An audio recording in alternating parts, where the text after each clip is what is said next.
नमस्कार दर्शकों, स्वागत है आपका जौनसार बाबर की आवाज़ में। मैं रजीत चौहान आज चक्राता आया था, तो यहाँ पर आते हुए हमने सोचा कि चौली थात जाया जाए। तो यहाँ पर हमारा कुछ गणमान्य लोगों से मिलना हुआ, जौनसार बाबर के सामाजिक विशेषज्ञ लोग जो कि बहुत ही अपने आप में एक बहुत अच्छे तरीके से जो है समाज में अपना योगदान दे रहे हैं, वो चाहे राजनीतिक फील्ड हो चाहे कोई और फील्ड हो। तो उनके जो सुझाव आए वो अपने आप में बहुत चौंकाने वाले हैं, तो मिलवाते हैं आपको उनसे। नमस्कार दर्शकों, स्वागत है आपका जौनसार बाबर की आवाज़ में। आज हम आए हैं चौली थात, जो कि चक्राता से मात्र 10 से 12 किलोमीटर की दूरी पर है। तो हमारे साथ चक्राता विधानसभा के पूर्व प्रत्याशी और विकासनगर विधानसभा से भी पूर्व प्रत्याशी रह चुके हैं श्रीमान स्वराज सिंह चौहान जी, ग्राम डेरियो। तो आज मिलवाते हैं आपको इनसे और जानते हैं कुछ जौनसार बाबर की सूक्ष्म जानकारियाँ, जो कि राजनीति की सूक्ष्म जानकारियाँ हैं, और आगामी लोकसभा चुनाव के बारे में जो इनसे आपको सुनने को मिलेगा वो शायद अपने आप में चौंकाने वाली चीज़ें होगी, क्योंकि ये वो जानकारियाँ रखते हैं जो शायद हमारे क्षेत्र की बात करूं या मैं पूरे पछवाधुन की बात करूं, यहाँ पर कोई भी जो नेता है वो नहीं रखता है। तो मैं आपसे थोड़ा सा सबसे पहले आपका स्वागत करना चाहता हूँ जौनसार बाबर की आवाज़ में। धन्यवाद। मैं धन्यवाद करूंगा जौनसार बाबर की आवाज़ का कि आप लोग इतने दूर आए हो इस इलाके को कवर करने के लिए, यहाँ के बारे में जानने के लिए। तो सर, सबसे पहले सब आपसे मैं पूछना चाहूँगा कि आगामी लोकसभा चुनाव जो कि 2024 का जो लोकसभा चुनाव जो ये अभी चल रहा है, अभी 19 तारीख को पोलिंग होनी है, वोटिंग होनी है। बॉबी पंवार खड़े हैं टिहरी लोकसभा के लिए, जो कि सांसद का चुनाव है, वो खड़े हैं टिहरी लोकसभा सीट के लिए। तो आप इस विषय में क्या कहना चाहते हैं, क्योंकि ये जो सीट है ये बहुत ही अपने आप में कॉम्प्लिकेटेड सीट है। मैं कहूँ तो इसलिए जटिल है क्योंकि वहाँ से जो उनके विपक्ष में खड़ी है माला राज्य लक्ष्मी शाह, तो आपको क्या लगता है कि वो इस बार पार पा पाएंगे या फिर उनको बहुत मुश्किल का सामना करना पड़ सकता है, क्योंकि वो बहुत ही एक मध्यम वर्गीय परिवार से आते हैं, बहुत ही ग्रामीण परिवेश से वो आते हैं। जैसा कि मैं पिछले करीबन 15 सालों से राजनीति को मैंने बहुत थोड़ा करीब से देखा है, और 2024 में जिस प्रकार का ये लोकसभा चुनाव चल रहा है, ख़ासकर अगर मैं टिहरी लोकसभा क्षेत्र की बात करूं, तो मुझे ऐसा लगता है, पहली बात तो मैं आपको ये बता दूं और आपके चैनल के माध्यम से सभी को ये बताना चाहता हूं कि सबसे पहले बॉबी पंवार को बहुत बहुत बधाई, जिनका एक लंबा संघर्ष है बेरोजगारों के लिए। बेरोजगार संघ के वो प्रदेश अध्यक्ष रहे हैं, और वो पिछले करीबन 5-6 सालों से बेरोजगारी की लड़ाई सड़क पे लड़ रहे हैं। और आप सभी प्रदेशवासियों ने जिस प्रकार कुछ दिन पहले देखा कि बॉबी पंवार अपनी जायज़ मांगों को लेके, अपने साथियों की जायज़ मांगों को लेके, बेरोजगारों की जायज़ मांगों को लेके सड़कों पर थे, और उनकी मांग पर ही, उनके कहने पर ही, जिन चीज़ों के सबूत उन्होंने दिए थे, उस आधार पर ही लगभग 100 लोगों को जेल के सलाखों के पीछे पहुंचाया गया है। उसके बावजूद भी सरकार का तानाशाही रवैया आप देखिए कि किस प्रकार से बॉबी के ऊपर उन्होंने संगीन धाराओं में केस करने का काम किया। उसके बाद भी बॉबी पंवार नहीं टूटे, और आज बॉबी पंवार और ये हीरा जिस प्रकार से टिहरी लोकसभा की धरती पे चमक रहा है, इसके लिए मैं ये मानता हूँ कि बॉबी पंवार का जो ये 5-6 साल का संघर्ष है, और उन्होंने जितना काम किया है प्रदेश के लिए, आज सिर्फ वो एक मैं ये कहूँगा कि टिहरी लोकसभा एक छोटा सा क्षेत्र है उत्तराखंड का, वहाँ से वो चुनाव लड़ रहे हैं, परंतु वो पूरे प्रदेश से चुनाव नहीं लड़ सकते हैं, क्योंकि कोई वैसा चुनाव नहीं है जो, मतलब अगर मैं मानूं कि जिस प्रकार से कोई ऐसा चुनाव होता जो बड़ा चुनाव, अगर ओपन ये चुनाव होता पूरे प्रदेश का, एक मान लो हम उत्तराखंड का मुख्यमंत्री बनाना चाहते हैं और सिर्फ पूरे प्रदेश का एक चुनाव होता, तो निश्चित रूप से मुझे ऐसा लगता है, जैसी लोगों की भावनाएं हैं और पूरी जो चर्चा है, कि उत्तराखंड के अंदर बॉबी पंवार से लोकप्रिय इस समय कोई चेहरा नहीं है। अगर ये पूरे प्रदेश का चुनाव होता और सिंगल चुनाव होता, तो निश्चित रूप से अगर पूरे प्रदेश के अंदर 90 लाख वोट डलते, तो शायद मुझे ऐसा लगता है कि इतनी ज़्यादा लोकप्रियता बॉबी पंवार की इस समय पूरे प्रदेश के अंदर है। 75 लाख वोट एक तरफे बॉबी पंवार को पड़ते। कुछ समय पहले अभी जो कांग्रेस के राष्ट्रीय अध्यक्ष रह चुके हैं राहुल गांधी, उन्होंने भी बॉबी पंवार की सराहना की थी। तो क्या लगता है आपको कि क्या ये एक राजनीतिक स्टंट है या ये वाकई में ही वो उनकी काबिलियत की तारीफ़ कर रहे हैं? मैं ये आपसे आपके माध्यम से कहना चाहूँगा कि आप थोड़ा सा राजनीति को अगर समझने की कोशिश करोगे तो जो भी राजनीतिक पार्टी सत्ता से बाहर रहती है वो हमेशा आंदोलनकारियों का समर्थन करती है, और जो पार्टी सत्ता में रहती है वो आंदोलनकारियों का दमन करने का काम करती है। ये राजनीतिक स्टंट ही है। मैं इसे कहूँगा ये राजनीतिक स्टंट ही है कि हो सकता है अगर हम बॉबी पंवार को फ्रंट में लाने की कोशिश करें तो इनकी लोकप्रियता का लाभ कुछ हमें भी मिले। अगर वो सच्चे बॉबी पंवार के साथी है और समझते हैं कि बॉबी पंवार का जो संघर्ष है, बॉबी पंवार की जो मांगे हैं वो जायज़ है, तो मुझे ऐसा लगता है जो आज इंडिया गठबंधन है जिन्होंने अपना प्रत्याशी लोकसभा टिहरी में उतारा है, तो उनको बॉबी पंवार को समर्थन करना चाहिए था। अगर इंडिया गठबंधन ईमानदार है, चाहे आप बॉबी पंवार के प्रति मानो, चाहे उत्तराखंड के प्रति मानो, और चाहे ये मानो कि इंडिया गठबंधन, खासकर इंडिया गठबंधन का जो सबसे बड़ा दल है वो कांग्रेस पार्टी है, और कांग्रेस पार्टी के जो बड़े नेता है, पूर्व राष्ट्रीय अध्यक्ष है राहुल गांधी जी, अगर वो ट्वीट करते हैं कि बॉबी पंवार अच्छा काम कर रहे हैं, हम उनको मिलने जाना चाहते हैं, तो मैं आपके चैनल के माध्यम से सीधा राहुल गांधी जी से एक सवाल करना चाहता हूं कि राहुल गांधी जी, आप सिर्फ इतना सा बता दीजिए, अगर आपको लगता था बॉबी पंवार की मांगे जायज़ है, बॉबी पंवार जो सड़क पे जिन चीज़ों के लिए लड़ रहे हैं वो सही है, और आप कहते हो कि जी मैं उनसे मिलना चाहता हूं, वो बहुत अच्छा काम कर रहे हैं, तो आपको बॉबी पंवार को बाहर से समर्थन करने में क्या दिक्कत थी? आप अगर चाहते हो कि ये एक सही मांगे, इनकी सही जायज़ मांगे, तो आपको अपने प्रत्याशी उतारने की क्या ज़रूरत थी? आप बॉबी पंवार को समर्थन करते तो हमें भी ऐसा लगता, पूरे प्रदेशवासियों को ऐसा लगता कि इंडिया गठबंधन ऐसे लोगों के साथ खड़ा है जो जनता के हित की मांगे कर रहे हैं, परंतु उन्होंने ऐसा नहीं किया। उन्होंने तो टिहरी लोकसभा में अपना प्रत्याशी अलग से उतार रखा है। तो इसका मतलब हमें ऐसा लगता है कि राजनीतिक जो पार्टियाँ जो कहती है वो सिर्फ राजनीतिक स्टंट होते हैं। उनकी जो बातें हैं उनमें सच्चाई बिल्कुल नहीं होती। अगर सच्चाई होती तो बॉबी पंवार के साथ खड़े होते। जी, एक प्रश्न और मेरे मन में आ रहा है कि जो टिहरी लोकसभा सीट है ये परिवारवाद के ऊपर डिपेंड है, पूरी लोकसभा सीट, तो क्या इस परिपाटी को तोड़ना ये आसान रहेगा या ये एक बहुत कॉम्प्लिकेटेड सिचुएशन रहेगी अपने आप? क्योंकि बॉबी पंवार एक बहुत ही निचले स्तर से शुरू हुए हैं, और जो अपोजिशन में है, मैं माला राज्य लक्ष्मी शाह की बात करूंगा, वो एक बहुत बड़े ऊंचे स्तर पर इस समय पे है और राष्ट्रीय पार्टी का एक हिस्सा है। तो आप इस बारे में क्या कहेंगे? माला राज्य लक्ष्मी जी पिछले 3 बार से सांसद है टिहरी लोकसभा क्षेत्र से। इससे पहले उनके ससुर रहे और उससे पहले वो राजा रहे। बड़ा दुर्भाग्यपूर्ण है कि राजशाही समाप्त होने के बाद भी हमने अपने लोकतांत्रिक बागडोर भी राजाओं के हाथ में दे रखी है। ये बहुत दुर्भाग्यपूर्ण है। मैं कुछ लोगों की चर्चा सुन रहा था, कहीं मैं पढ़ रहा था कि माला राज्य लक्ष्मी शाह जी ने अपनी सांसद निधि वापस कर दी। अरे भैया, हमने नेता तो चुना ही नहीं, हमने तो राजा चुना, और ऐसा राजा चुना जो प्रजा से मिलने इसलिए नहीं जाता कि उनका सुख दुख देखने जाता है। वो एक राजनीतिक कार्यक्रम में, जैसे आजकल चल रहा है, चुनाव है तो चलो भैया जाना है, प्रचार करना है।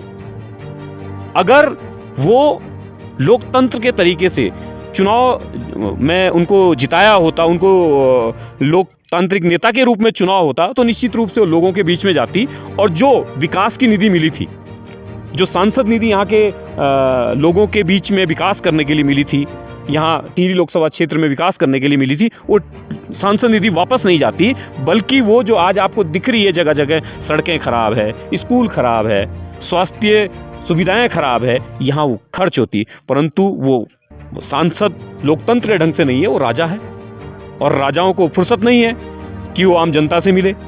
और रही बात बॉबी की, बॉबी बहुत गरीब परिवार से है, और आज मुझे ऐसा लगता है, जब मैं टिहरी लोकसभा क्षेत्र को देखता हूँ, मैं बहुत सारी जगह गया, 14 विधानसभाओं में तो बहुत सारी जगह जाने का मुझे भी अवसर मिला, तो मुझे ऐसा लगता है कि आज चुनाव बॉबी नहीं लड़ रहा है, आज चुनाव है राजशाही और टिहरी की आम जनता के बीच में चुनाव है। ऐसा लगता है कि चुनाव जनता लड़ रही है। आप लोगों की भावनाओं को अगर समझोगे, लोगों की बातों को अगर सुनोगे, आप किसी नुक्कड़ कहीं आप चले जाओ, अगर आप सुनोगे, किसी से चर्चा करोगे, हाँ क्या है, बॉबी बॉबी, तो मुझे ऐसा लगता है कि प्रत्येक टिहरी का नागरिक, युवा, बुजुर्ग, माताएं, बहनें, सब बॉबी है। तो ये जो चुनाव है, मेरी नज़र में ये चुनाव राजशाही और आम जनता का है, और निश्चित रूप से जब जनता चुनाव लड़ती है तो फिर जनता अपने लिए वोट कर रही है, यहाँ का आम मानस अपने लिए वोट कर रहा है। बॉबी के लिए वोट नहीं कर रहा है, यहाँ की जनता अपने लिए वोट कर रही है। क्यों? उसके बहुत सारे कारण हैं।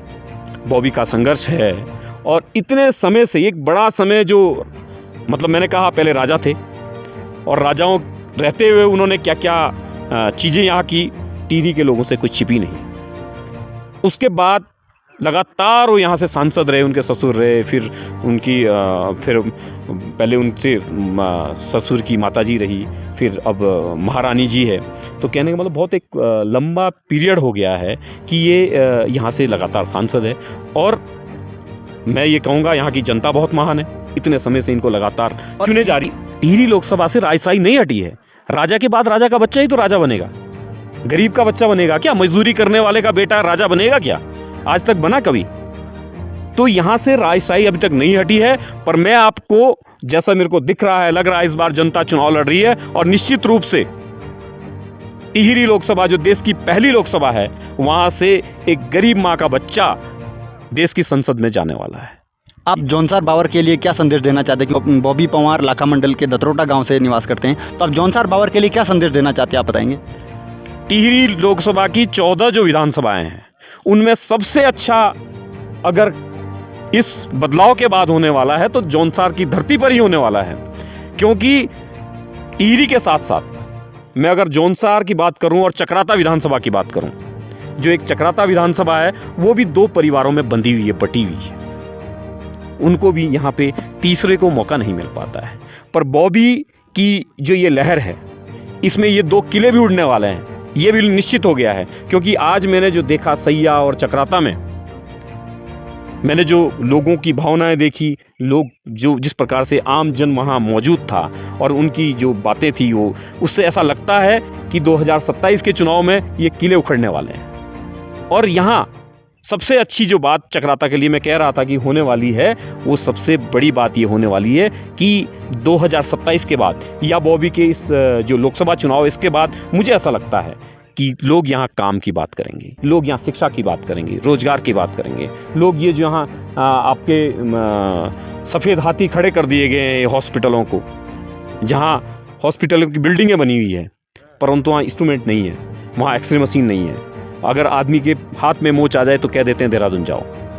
गरीब आदमी जिसकी महीने की आमदनी 500 नहीं है, यहाँ से देहरादून आने जाने का किराया 500 रुपये लगता है। कैसे मैनेज करता होगा, उसके दिल को पता है। परंतु मैं ये बिल्कुल, मुझे ये विश्वास है, जो मैं इस माहौल को देख रहा हूँ, निश्चित रूप से ये जो 2024 का जो लोकसभा चुनाव है, ये खासकर चक्राता के लिए एक नया पैगाम लेके आएगा। और यहाँ एक नई राजनीति शुरू होने वाली है, जो यहाँ के लिए, जिसका बहुत अच्छा संकेत जाने वाला है। क्योंकि यहाँ मुद्दों की बात होगी, ऐसा मुझको लगता है। क्योंकि अगर लोग आज मुद्दों पे वोट बॉबी को करना चाहते हैं, क्योंकि बॉबी ने यहाँ बेरोजगारों का संघर्ष किया, तमाम संघर्ष किया, मुझे ऐसा लगता है इसीलिए लोग आज सड़कों पे बॉबी के साथ खड़े हैं।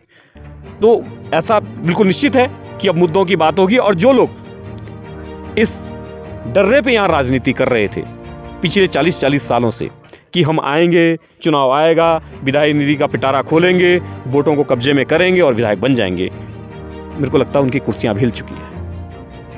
अब 2027 में उनकी भी विदाई पक्की है। 2024 में बड़ी जो पहले से राजा रहे हैं उनकी विदाई निश्चित है। और 2027 में जो लोकतंत्र में उन्हें भी ये कहूँगा, वो भी राजा बने हैं, जो 40 साल से रह रहे हैं, उनकी भी विदाई तय है। ऐसा माहौल दिख रहा है। तो ये थे हमारे साथ स्वराज सिंह चौहान जी। आप देख रहे हैं जौनसार बावर की आवाज़। बहुत बहुत धन्यवाद।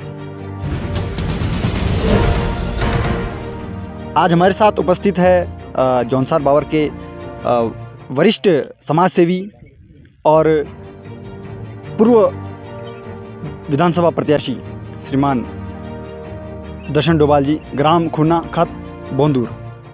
डोभाल जी, सबसे पहले तो आपका स्वागत है जौनसार बावर की आवाज़ में। जी धन्यवाद। बहुत बहुत धन्यवाद आपका। और मुझे सबसे अच्छा ये लग रहा है कि आज मैं जौनसार में एक जौनसार बावर की आवाज़ को अपना इंटरव्यू दे रहा हूँ। ये मेरा सबसे बड़ा सौभाग्य है। सर, आप जौनसार बावर को किस तरीके से देखते हैं? पिछले 10 से 15 साल से पहले मैं कहूँ तो रोज़गार की बात कर रहा हूँ, सड़क की बात कर रहा हूँ और स्वास्थ्य सुविधा की बात कर रहा हूँ। तो आप उसको किस तरीके से बदलाव उसमें देख रहे हैं? क्या बदलाव आए हैं और क्या चीज़ें अभी ज़रूरी होनी हैं क्योंकि मैं डायरेक्ट इसलिए इस पर बात करूँगा कि ये बहुत ही एक बहुत संवेदनशील मुद्दा है। देखिए, जौनसार बौर का दुर्भाग्य समझ लीजिए कि पिछले आज़ादी के बाद से कहूँगा कि पहले तो ये जौनसार बौर अंग्रेज़ों का गुलाम रहा। जिस जगह हम बैठे हुए हैं चक्राता कि यहाँ पे हम लोग रामताल गार्डन में बैठे हुए हैं, ये एरिया पूरा अंग्रेज़ों के कब्जे में था।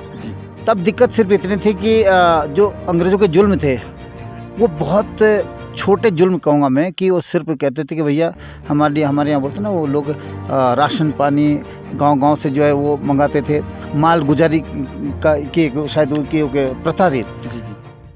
लेकिन आज अगर आप देखेंगे, अगर कंपैरिजन करेंगे अंग्रेज़ों से, तो इससे कहीं बुरे ये काले अंग्रेज़ हैं जो आज हमारी सत्ता में बैठे हुए हैं। क्योंकि आप देखिए कि जितनी सड़कों की आप बात कर रहे हैं, मैं तो कहता हूँ इससे अच्छा जब सड़कें नहीं थी तब लोगों की ज़िंदगियाँ बच रही थी। आज सड़कें जब बन रही है तब ठेकेदारी प्रथा में, क्योंकि इसमें नेताओं का और उनके चहेते ठेकेदारों का या उनके कह दीजिए उनके एजेंट जो हैं, और एक तरह से वो उनके एक तरह से बिल्कुल ठेकेदार नहीं कहूँगा मैं, उनके एजेंट है वो ठेकेदारी अपने नेताओं के लिए करते हैं। तो आज जितनी दुर्घटनाएं सड़कों पर हो रही है, सारा बजट इनके जेब में जा रहा है। नेता और विभागीय जो अधिकारी होते हैं और ठेकेदार, ये तीनों के जेब में सारा माल लूटकर इनके जेब में जा रहा है, और हम लोग सड़कों पर मर रहे हैं। और हमारी गाड़ी में तो ये तक कहता हूँ कि लोग इस बात को नोटिस नहीं करते हैं। अगर हम एक ख़राब सड़क पर चल रहे हैं, उस सड़क पर अगर 500 गाड़ियाँ चल रही है, उसमें से कितने गाड़ियों के टायर में कट लग रहा है, उस गाड़ी को कितना नुकसान हो रहा है, अगर उसका आंकलन करें तो करोड़ों रुपए का नुकसान हो रहा है। अगर वो रोड ना होती तो वो शायद नुकसान से बच जाते, और कई लोगों की जानें। शायद हमारे पास ये आंकड़ा नहीं है कि जौनसार बौर में इनके भ्रष्टाचार के कारण कितने लोगों की ज़िंदगियाँ गई है। मैं तो यहाँ तक कहता हूँ कि अगर ये आंकड़ा इकट्ठा किया जाए और इन भ्रष्ट अधिकारियों के ऊपर और इन भ्रष्ट नेताओं के ऊपर सीधा हत्या का मुकदमा चलना चाहिए, मैं यहाँ तक कहता हूँ, क्योंकि ये उसके लिए जिम्मेदार है। क्योंकि अगर आप मानकों के हिसाब से सड़क नहीं बनाएंगे, अगर मानकों के हिसाब से काम नहीं होगा, इसका मतलब आप उसके लिए जिम्मेदार हैं। तो इस तरह अभी आप देखिए स्कूलों का, आप देखिए जहाँ पर शिक्षा के ऊपर बेटी पढ़ाओ बेटी बढ़ाओ की बात होती है, शिक्षा की बात होती है, वहाँ पर आज देखिए उत्तराखंड के अंदर 5000 से ज़्यादा स्कूल ऑलरेडी बंद हो चुके हैं। अभी भी जौनसार बौर के अंदर मेरे को एग्जैक्ट आंकड़ा पता नहीं है, लेकिन कम से कम शायद 300-400 स्कूल आजकल एक बंद हो गए और बाकी बंद होने वाले हैं। तो जहाँ पर मैं कहता हूँ, अब हम रामताल गार्डन बैठे हुए हैं, इतनी खूबसूरत जगह है ये, मैं कहता हूँ स्विट्ज़रलैंड से भी ज़्यादा अच्छी जगह मुझे लगती है। लेकिन इनकी नाकामियों की वजह से, इनकी जो बेरुखी इस क्षेत्र के प्रति है, उसकी वजह से आप देखिए कि आज यहाँ सड़कों का बुरा हाल देखिए, जगह जगह पर गड्ढे हैं, गाड़ी चलाना मतलब जान को हथेली पर लेकर जाना है। तो ये सिर्फ एक भ्रष्टाचार है। इसीलिए मैं कहता हूँ कि अगर बदलाव की बात है तो आज शायद बॉबी पवार को एक इनके मैं कहता हूँ कि एक अभिमन्यु पैदा हुआ है, मैं कहता हूँ कि एक कृष्ण पैदा हुआ है। कंस को ख़त्म करने के लिए, जो इनकी कंस रूपी राजनीति है, उसको ख़त्म करने के ये आज अभिमन्यु के रूप में पैदा हो चुका है। तो अभी मैं आपसे एक प्रश्न और पूछना चाहूँगा। आप राजनीति के भी अच्छे जानकार हैं, आप अच्छी जानकारी रखते हैं, राजनीति की बहुत सूक्ष्म जानकारी रखते हैं। तो मैं ये पूछना चाहूँगा कि जौनसार बावर एक जनजातीय क्षेत्र है, और यहाँ पर जो सरकारी योजनाएं हैं उसका कितना लाभ देखने को मिलता है? कागजाती प्रक्रिया पे ही वो लाभ रहता है, या वो ज़मीन स्तर पे भी वो चीज़ जो है देखने को मिल रही है? क्योंकि मैक्सिमम जगह देखा जाता है कि बहुत थर्ड क्वालिटी का जो है काम हो रहा होता है। तो उस पर अगर कोई आवाज़ उठाए तो मैक्सिमम लोग आज ये कि पैसे खा के वो भी शांत हो जाते हैं। तो इस पर आप क्या कहेंगे, क्योंकि बहुत कम लोग हैं जो इस पर आवाज़ उठा रहे हैं? देखिए, जहाँ तक चक्राता में सरकारी योजनाओं का लाभ है, क्योंकि हमारा जनजातीय क्षेत्र है, और इसके लिए जो बजट आता है वो मैं आपको बताऊं कि कम से कम 3-4 विधानसभा में जितना बजट आता है नॉर्मली, इससे 4 गुना बजट इस चक्राता के लिए आता है, क्योंकि जनजातीय क्षेत्र है।